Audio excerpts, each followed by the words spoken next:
All together जो हम लोग बात किए, फिर से हम लोग एक बार बात करते हैं। एज वाला क्वेश्चन करने का तरीका क्या है, काहे के लिए आप इतना फोकस करके एज वाला क्वेश्चन बता रहे हैं? क्योंकि हम जब होमवर्क देंगे, चाहे तुम अपना बुक करेगा, तो तुम्हारा बुक में इतना कम क्वेश्चन नहीं रहेगा, हम होमवर्क देंगे तो बहुत क्वेश्चन होगा। तो एज वाला ना 8-10 क्वेश्चन होगा। तो एज वाला क्वेश्चन करते कैसे हैं, उसका पैटर्न को समझो। एज वाला क्वेश्चन करने का तरीका है, जिसका भी एज के बारे में बात हो रहा, always talk about the age present. Let हमेशा प्रेजेंट एज करें, क्योंकि क्वेश्चन में हमेशा प्रेजेंट एज मानेगा। बात समझ में आया?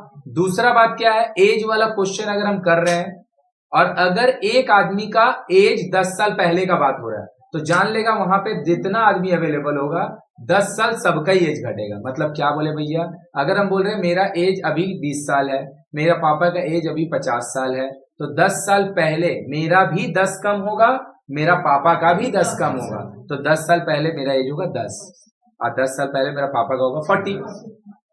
हम अगर बात कर रहे हैं कि 15 साल बाद, तो मेरा एज अभी 20 है, पापा का एज 50 है, 15 साल बाद मेरा भी 15 बढ़ेगा और पापा का भी 15 बढ़ेगा। तो जो इंक्रीमेंट होगा एज में या फिर जो डिक्रीमेंट होगा एज में, वो हमेशा इक्वल होता है। जो इंक्रीमेंट एज का होता है, चाहे तो जो डिक्रीमेंट होता है, वो हमेशा इक्वल होता है। तो क्या करना है, एज वाला क्वेश्चन को कैसे करना है, और बोल ही रहे हम बार बार कि क्वेश्चन का 2 ही पार्ट रहेगा। एक पार्ट से एक इक्वेशन बनेगा, 2 पार्ट से दूसरा इक्वेशन बनेगा। इक्वेशन बहुत सहज बनेगा, क्योंकि साइमल्टेनियस इक्वेशन जब हम लोग सॉल्व कर रहे होते हैं तो वहां पे क्वेश्चन कठिन होता है, लेकिन इक्वेशन दिया रहता है, तुम्हारा काम रहता है खाली सॉल्व करने का। अभी तुमको इक्वेशन बनाना भी खुद है, सॉल्व भी खुद करना है, इसीलिए इक्वेशन बहुत सहज आएगा। लेकिन वो इक्वेशन दिया नहीं रहेगा, हम खुद से सॉल्व करेंगे। तो एज वाला क्वेश्चन करने का नियम 1, always let the present age. नियम 2, 10 साल, 5 साल, 3 साल, 2 साल पहले, अगो चाहे बिफोर, एक ही बात है। जितना भी लोग वहां पे अवेलेबल होगा, सबका उतना साल कम होगा। 10 साल 5 साल बाद जितना भी लोग वहां पे अवेलेबल होगा, 10 साल 5 साल सबका बढ़ेगा। अब हम लोग फिर से क्वेश्चन पढ़ रहे हैं और समझने की कोशिश कर रहे हैं। सबसे पहले ये वाला कॉमा यहां नहीं होगा, ये कॉमा होगा यहाँ पे। हाँ, यहाँ पे स्टेटमेंट बदल रहा है, यही गलती होगी हम लोग का। देखो, तो बोल रहा है my uncle's present age is twice of my sister age. Uncle का जो प्रेजेंट एज है वो सिस्टर का एज का ट्वाइस है। अंकल का जो प्रेजेंट एज है वो सिस्टर का एज का ट्वाइस है। तो सबसे पहले हम लोग क्या करते हैं, let present age, let present age of uncle,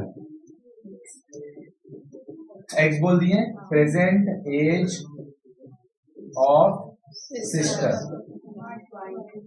सही बात बाबू, अकॉर्डिंग टू सम, और आई वुड से केस 1, जो बोलना है बोलो। केस 1 का मतलब पहला इक्वेशन आप बनाने जा रहे हैं। तो पहला इक्वेशन में क्या बोला, ध्यान से देखो कि अंकल का जो एज है वो 2 गुना है किसका, एज का? गलती हम लोग कहाँ करते हैं, हम लोग गलती कहाँ करते हैं, अंकल में ही 2 मल्टीप्लाई कर देते हैं। तो पहले तो साफ साफ पढ़ के देखो यहाँ पे कि ट्वाइस जो है ना ऑफ माई सिस्टर है, ट्वाइस जो है वो ऑफ माई सिस्टर। तो भैया सिस्टर के साथ ट्वाइस होगा, अंकल के साथ नहीं होगा। दूसरा बात कि अगर हम बोल रहे हैं फिर से I have twice age have money, मेरा पास जो पैसा है that is double of Divya, बोल रहे थे डबल या ट्वाइस एक ही बात है। मेरा पास I have twice of money that Divya has, तो दिव्या के पास जितना पैसा है मेरा पास उसका डबल है। तो मतलब दिव्या के पास 10 है तो मेरा पास 20 है। तो आपको अगर दिव्या का साथ इक्वल होना है तो आपको दिव्या में 2 मल्टीप्लाई करना होगा, मेरा में नहीं कीजिएगा। हम तो ऑलरेडी 20 है, वो 10 है, और तो ये मेरे को दिव्या का साथ इक्वल करने के लिए मेरा ही में 2 मल्टीप्लाई कर रहे हैं। हम तो 40 पहुंच जाएंगे, तो हम लोग दोनों इक्वल होंगे। तो आपको मल्टीप्लाई किसमें करना पड़ेगा, दिव्या में मल्टीप्लाई करना। बोलो बात समझ आया? और दूसरा यहाँ पे स्टेटमेंट में पढ़ के समझेगा, twice of my sister age, तो सिस्टर के एज का साथ ट्वाइस आ रहा है, लेकिन ये गेम किस पे चल रहा है, प्रेजेंट पे चल रहा है। तो क्या हो गया देख लो, तो अंकल का एज एक्स, सिस्टर का एज, सिस्टर का, अंकल का एज एक्स, वो सिस्टर का एज का, आया पक्का? तो एक इक्वेशन हो गया x minus 2y equal to equation 1, आया कि bouncer? Now equation 2, my uncle's age was 10 years ago. तो जैसे ही अगो वगैरह देखेगा तो भैया ये जो स्टेटमेंट का बात हो रहा है, या भी का नहीं हो रहा, 10 साल आगे का बात हो रहा है। तो 10 साल आगे एज सिस्टर का भी 10 कम होगा, 10 साल आगे एज अंकल भी कम होगा। तो देख लो, age of sister 10 years ago, और ऐसे ही करके लिखते 10 years ago, 10 years ago. Sister's age, sister का एज कितना होगा, y माइनस 10। अंकल का कितना होगा, x, बहुत बढ़िया, शाबाश। और अगर यहाँ अगो का जगह बोल देता हेंस, आफ्टर, तो दोनों में 10 जोड़ते, तो 10 साल पहले दोनों का एज 10 साल कम होगा, सही बात। अगेन इक्वेशन 2 केस 2, 10 साल आगे में यही जो रिलेशन था जो ट्वाइस बियर कर रहा था प्रेजेंट में, 10 साल आगे में ये रिलेशन था थ्राइस का।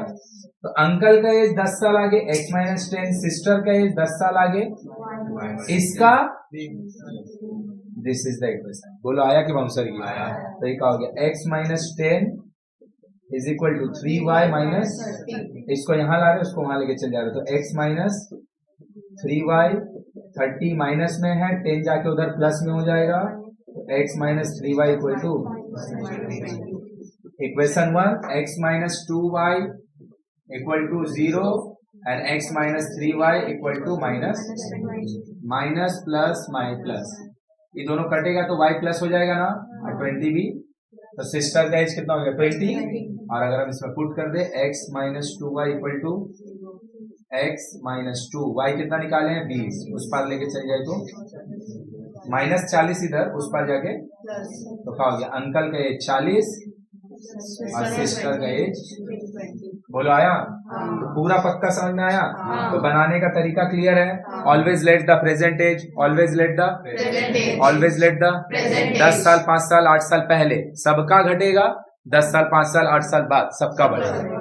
रिलेशन खाली देखना प्रेजेंट पे दे रहा है या फिर अगो, या तो प्रेजेंट पे दे रहा होगा, या तो अगो वाले पे दे रहा होगा, या तो मल्टीप्लाई किस पे करना है वो देख लेना, सॉल्व करेगा एकदम इजी रहेगा। खाली यहाँ पे जो कॉमा जो होगा फिर से बुक में भी चेंज कर लेगा, ये कॉमा यहाँ पे होगा, यहाँ पे, वहां अगर कॉमा रहेगा तो पूरा स्टेटमेंट खत्म हो जाएगा, यहाँ नहीं होगा, यहाँ होगा।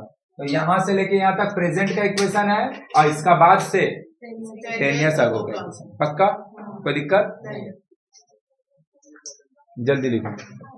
अब जो क्वेश्चन फिर से देख, अभी तक हम लोग 4 क्वेश्चन किए, 4 टाइप का क्वेश्चन। अब जो हम लोग क्वेश्चन करने जा रहे हैं वो डेनोमिनेशन वाला क्वेश्चन। डेनोमिनेशन का मतलब क्या होता है, अगर मान ले भाई मेरा पास 20 रुपया वाला नोट होगा, तो उसका डेनोमिनेशन का मतलब होता है वैल्यू, उसका वैल्यू कितना होगा 20। अगर मेरे पास 5 रुपया वाला नोट होगा तो उसका डेनोमिनेशन कितना होगा 5। नहीं समझना है, डेनोमिनेशन का मतलब किसी भी पैसा का कितना मैग्नीट्यूड है, वैल्यू है। इसीलिए देखेगा अपना नोट में, अगर देखना एकदम नीचे में मिडिल में डेनोमिनेशन वर्ड लिखा रहता है, जाके देखेगा बीच में मिडिल में नीचे का तरफ डेनोमिनेशन वर्ड लिखा रहता है। डेनोमिनेशन का मतलब किसी भी पैसा का नोट का कितना वैल्यू है, तो 20 रुपया वाला नोट का वैल्यू 20 होगा। तो अगर हम यहीं से स्टार्ट करें अपना क्वेश्चन का बात, कि अगर मेरा पास 20 रुपया वाला 5 नोट है, तो मेरा पास ऑल टुगेदर कितना पैसा होगा, 100 रुपया है ना। अगर मेरा पास 20 रुपया वाला 10 नोट है तो ऑल टुगेदर कितना पैसा होगा। तो अगर हम बोलेंगे मेरे को अगर नंबर ऑफ नोट्स पता है कि कितना पीस नोट है, और उस नोट का कितना डेनोमिनेशन है, डेनोमिनेशन मतलब वैल्यू है, दोनों को अगर मल्टीप्लाई कर देंगे तो टोटल कितना पैसा प्रोड्यूस होगा हमको पता नहीं चल जाएगा।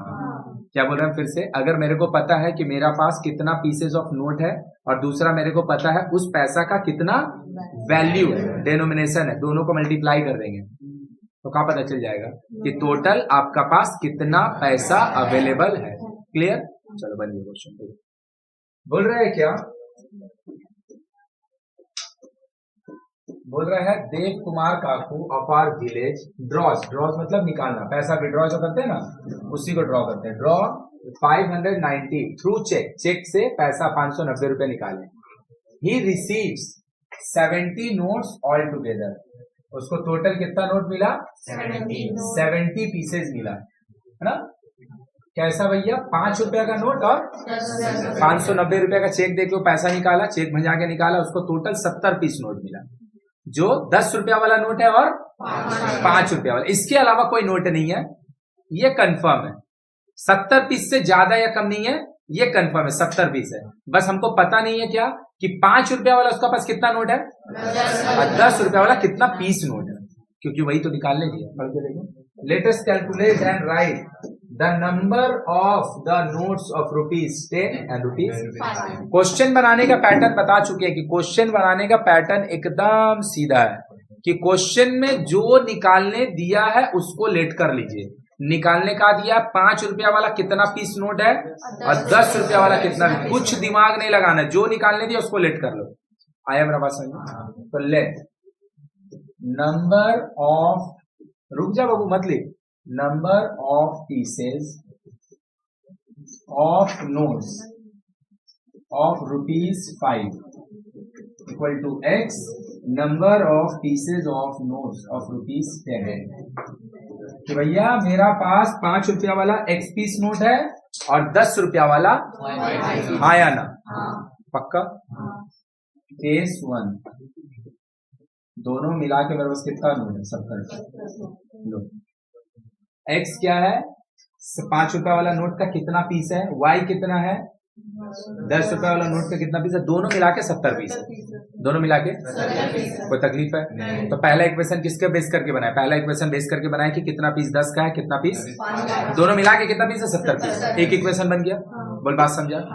इक्वेशन 2 केस 2, अगर हम बोल रहे हैं मेरा पास 5 रुपया वाला 2 पीस नोट है, कितना पैसा होगा? 10 रुपया। मेरा पास 5 रुपया वाला 5 पीस नोट है, कितना होगा? 25 रुपया। मेरा पास 5 रुपया वाला 4 पीस नोट है, कितना पैसा होगा? तो भैया आपका कितना पीस आपका पास नोट है और उस नोट का कितना डेनोमिनेशन है, वैल्यू है, वो दोनों को मल्टीप्लाई करिएगा, पैसा पता चल जाएगा। तो 5 रुपया वैल्यू है, सही बात? और ऐसा 5 रुपया वाला कितना पीस नोट है, तो कितना पैसा बनेगा? 5x नहीं बनेगा। 5 क्या है? पैसा का वैल्यू। x क्या है? 5 रुपया वाला कितना पीस है, दोनों को मल्टीप्लाई कर दिए। y कितना है? पैसा का 10 रुपया वाला पीस का कितना पीस है और उसका मैग्नीट्यूड कितना है? ये 5 रुपया वाला से आपका कितना पैसा टोटल बना और ये 10 रुपया वाला से टोटल कितना पैसा आपका, दोनों मिला के कितना पैसा बना? देख एकदम ईमानदारी अगर है, बोल समझ गया तो हम इसको सॉल्व करेंगे तो फिर से समझाएंगे। पक्का? पक्का। x पीस नोट है 5 रुपया वाला, तो कितना पैसा बनेगा? 5x। 10 रुपया वाला y पीस नोट है, कितना पैसा बनेगा? और दोनों मिला के कितना पैसा बनेगा? और 10 रुपया वाला नोट y पीस, 5 रुपया वाला नोट x पीस, दोनों मिला के कितना पीस नोट है? तो एक इक्वेशन हम पता है किसको बेस करके बनाए? Number of pieces of note का करके।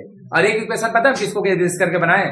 वो कितना पैसा प्रोड्यूस किया है। तो ये पैसा का बेस करके इक्वेशन बना है, और ये वाला पता है पैसा बेस करके नहीं बना है, पीसेस करके बना है। किससे? बोलो बात समझना। तो हम तो बार बार बोल रहे हैं, 2 स्टेटमेंट तुमको देगा, दोनों से 2 इक्वेशन बनेगा। अब इसको सॉल्व करना बाकी काम। चलो देखे जाओ मेरे साथ साथ इक्वेशन सॉल्व। एक बार देख लो इधर बोर्ड पे। अब हम सॉल्व बार बार बोल रहे हैं, हम सॉल्व नहीं सिखा रहे क्योंकि सॉल्व बनाने वाला चैप्टर ही नहीं है ये। सॉल्व सबको करने आता, मान लिए, बस हम खाली आंसर निकालने के लिए मिला के दिखा दिए कि सॉल्व करके y 48 आया और x y का वैल्यू पुट करके x 22 आया। इसका मतलब क्या है कि भैया आपका पास x मतलब 5 रुपया वाला नोट, 5 रुपया वाला नोट 22 है, सही बात है। और 10 रुपया वाला नोट, तो भैया 10 रुपया वाला अगर 48 ठो नोट होगा तो कितना पैसा होगा? 480 रुपया। 5 रुपया वाला अगर 22 ठो होगा, पता कितना पैसा होगा? 110 रुपया। कितना होगा? अरे भाई 5 रुपया वाला अगर 22 पीस नोट होगा, कितना पैसा प्रोड्यूस होगा? पक्का। और 10 रुपया वाला अगर 48 पीस होगा, कितना पैसा प्रोड्यूस होगा? दोनों को जोड़ दे, 590 रुपया हो जाए। मतलब जो हम आंसर किए इक्वेशन वाला क्वेश्चन में बैक क्वेश्चन जाके आंसर देखने की कोई जरूरत ही नहीं होता है, समझ में आया? तो वहीं पे चेक हो जाता है। चलो छापो जल्दी से।